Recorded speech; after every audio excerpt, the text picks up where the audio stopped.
Okay, guys, if we take these cabinets that were 24 deep down to 18, it opened up the front countertop, meaning this front edge is now maybe 3 inches bigger.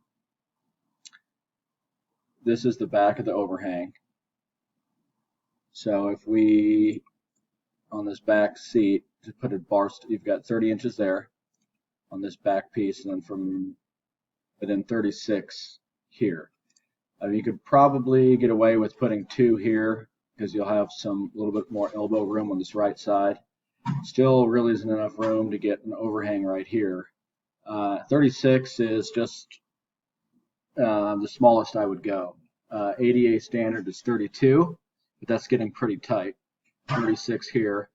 I did move it closer towards the sink, so the countertop doesn't hang out as much into the walkway here. This is the hole in the floor, so I really can't pull it forward anymore.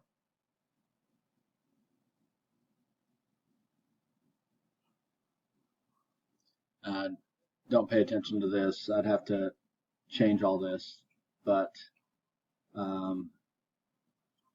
the computer still thinks these are 24 deep. That's why it's showing this stuff here and these drawer boxes out the back. So again, this is with the cabinets being 18 deep. That's our countertop shape.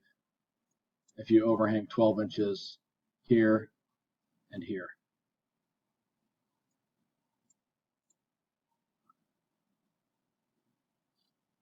Again, taking a look at this design, if we put it at an angle versus straight across. If we turn it this way, that's the back of the countertop, 36 inches here. You pick up quite a bit more space here. This is still 56, the hole in the floor.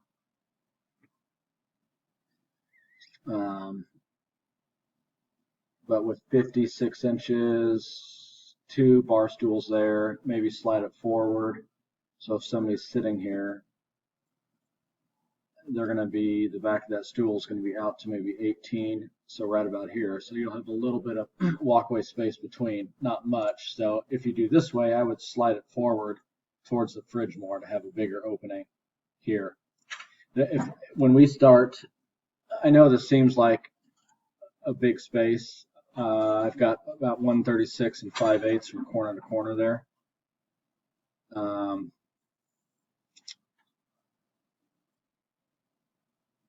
If we put it at a 45, as we can see, it just really starts chewing up space.